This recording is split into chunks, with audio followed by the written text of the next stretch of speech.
Hi, everybody, and welcome to episode number 449 of For Immediate Release. I'm Shel Holtz.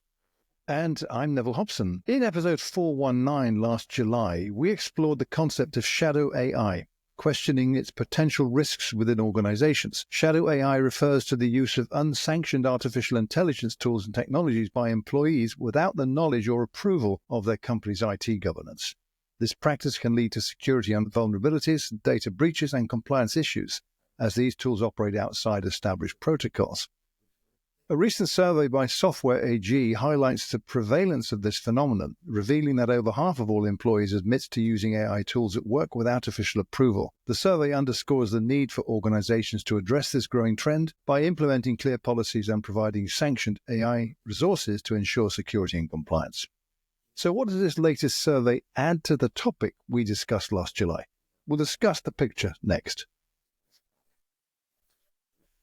This week, the BBC reported on this latest survey, noting that many employees resort to unauthorized AI applications to enhance productivity, especially when official tools are lacking or inadequate. This unauthorized usage, shadow AI, mirrors the earlier concept of shadow IT, where employees used unsanctioned software or devices for work purposes. The report suggests that organizations should proactively engage with employees to understand their needs and provide appropriate AI tools, thereby reducing the reliance on unsanctioned applications. And we have three good examples of how different organizations are addressing shadow AI. In response to the growing use of unsanctioned AI tools, banking giant JP Chase developed an internal generative AI assistant called Index GPT for over 60,000 employees. This tool assists with tasks such as document summarization and problem solving, ensuring that employees have access to approved AI resources within a secure environment. The Australian telecommunications company Telstra has implemented a rigorous process to assess all AI tools and capabilities within its business. Telstra maintains a list of approved generative AI tools and provides guidelines on their usage. For instance, while the company has not officially banned the use of Chinese AI model DeepSeek, it discourages its use and prefers employees to utilize Microsoft Copilot, for which it is rolling out 21,000 licenses. And US retail giant Walmart monitors AI use within the company and prefers in-house tools, but does not strictly prohibit external platforms. This approach allows Walmart to balance innovation with security by providing employees with approved AI resources while maintaining oversight of external tool usage. So there's a number of takeaways here, Shel, I think. The first one being there's a prevalence of shadow AI. Over half of employees use unsanctioned AI tools at work, posing potential risk to organizations. Those risks from using unauthorized AI can lead to security vulnerabilities, data breaches, and compliance issues. Proactive organization responses play an essential part in addressing this. Companies like JP Chase, Telstra, and Walmart are proactively engaging with employees to understand their needs and provide appropriate sanctioned AI tools, thereby reducing a reliance on unsanctioned applications. Your thought? Well, I think that, first of all, organizations that are restricting the use of AI, which is leading employees to practice shadow AI so they can enjoy the benefits that AI is going to deliver to them, these organizations need to understand what's happening with these tools, what these employees are using them for. I don't know if it was the same survey you were looking at, because what I was reading didn't cite the source of this, but it was a recent survey that found that knowledge workers are using shadow AI. 83% of them say to save time, 81% to simplify tasks, and 71% to increase productivity. Those are just horrible things. What business would want that? And I think there are misconceptions at leadership levels, people who really aren't paying attention to what's happening, that's preventing the organization from implementing tools that employees could use with permission. And that's driving a lot of this. So I think it's got to be more understanding at the most senior levels of the organization of what these tools bring to the table. Then it's a question of education of employees. Employees really need to understand, first of all, what the risks are of using unapproved tools.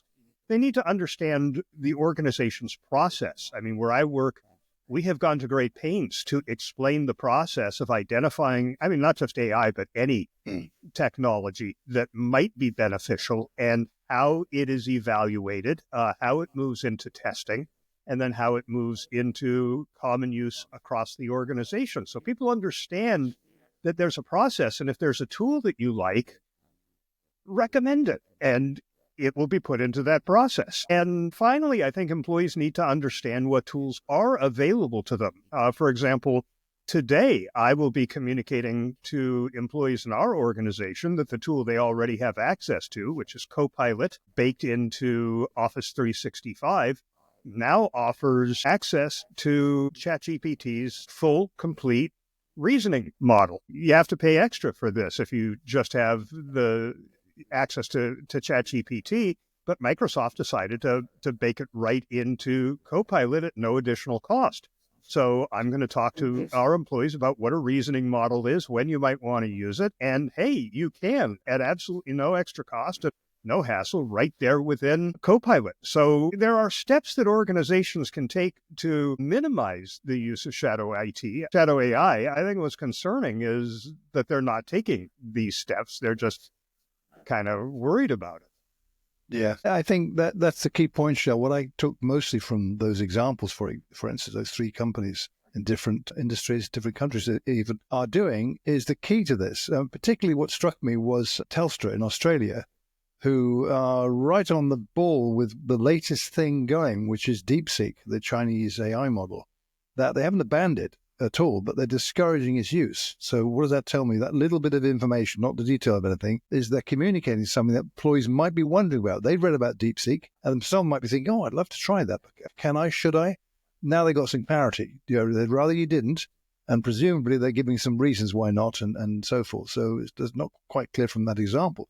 But it illustrates JP Morgan Chase have taken it a whole new level. They're rolling out an internal generative AI tool for 60,000 employees. So they at that level, that's way advanced than just simply explaining what AI tools are and whether you can use them or not. They've embraced that. They're rolling that out. Then you've got the other extreme, which is Walmart, who prefer in-house tools but don't strictly prohibit external platforms. So I think I'm assuming, therefore, that they've explained the reasoning behind all of that. So, but the point is, though, they're proactively communicating, which is the exact thing organizations should be doing. Well, they need to be proactive for a lot of reasons, and not the least of which is the speed with which all of this is advancing. I was listening to a marketing AI podcast just yesterday. Excellent podcast, by the way, called The Artificial Intelligence Show. And they were talking about the fact that there is this benchmark that has been introduced recently called Humanity's Last Exam. You've probably heard of it. I think it's 3,000 questions that are asked of a new large language model, and it evaluates how well they answered the questions. And the first time it was used, and I can't remember which models were used in which sequence, but one of them scored something like 8%. Then the next one, a new model was released by a different AI company, and it scored something like 16%. And then a new model was released by another AI company, and it scored 24%. These are not trick questions, but they're not simple answers where it could go into its training set. It has to reason to get to the answer. And what was frightening was that the time that lapsed between that first test that did 6 or 8% and the last one that did 24 was about 2 weeks. So that's how fast all of this is advancing, which leads a lot of people to think that we're probably closer to artificial general intelligence than we had thought we were before. And companies that are sitting on their hands with this are just opening the door to more and more problems. You talked about DeepSeek. If you use DeepSeek on the web, one of the many interfaces that allow you to play with it, you're exchanging data with servers in China. And that could be proprietary company data. There is some statistical evidence about the amount of proprietary information that has been shared using shadow AI. I don't have the number in front of me, but it's not inconsequential. Sharing that with OpenAI, sharing that with Google or Anthropic is one thing. Sharing it with the People's Republic of China is another. Now, I'm playing with DeepSeek. I like it. I love R1, watching it think, process it goes through, and it's almost like watching a human think with the text displaying on the screen.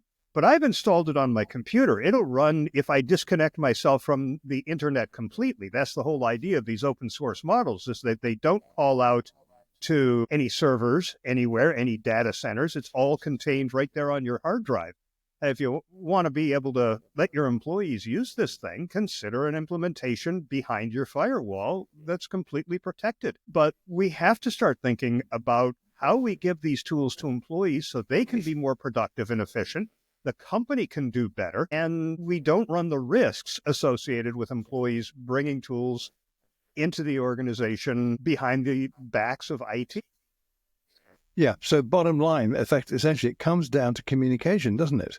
Because everything you outlined, it requires that proactive engagement with employees to help them understand why you're doing it, what is it, how they can take advantage of it, and the pros and cons of it all. The point is, though, clarity, that there is no question in the employee's mind, can I use this? Should I? Or I better bring my own. And I think one other thing that you need is not just communication to employees, but engagement with them around this. I will share one other thing that we're doing where I work. We're establishing an AI committee, and we have an open call for membership on this committee. And I'm not responsible for this. It's out of the IT department. But what they're looking for is a cross-section of the company. They don't care how well you understand AI or how much you've used it or what level in the organization you're at. They're looking to get people from all across the organization. So there is representation from all corners of the company in the decisions that are made about this. And that will be thoroughly communicated. So people don't think this is executives in the ivory tower or this is the software police in IT. These are representatives from our parts of the organization that have looked at the issues, they've looked at the risks, and they've made these decisions. And I think that makes it a lot more understandable and a lot more acceptable. So engage employees in the process. Yeah, I would agree with that, Shel. So we'll have a link in the show notes to this survey, to all the references we've made here, that you can take a look yourself and get up to speed. But there's some useful stuff to understand here. And for employers, you build up that proactive engagement with employees on this very topic. And you will be, I'm certain, pleased with the outcome from that, I would say. And that'll be a 30 for this episode of For Immediate Release.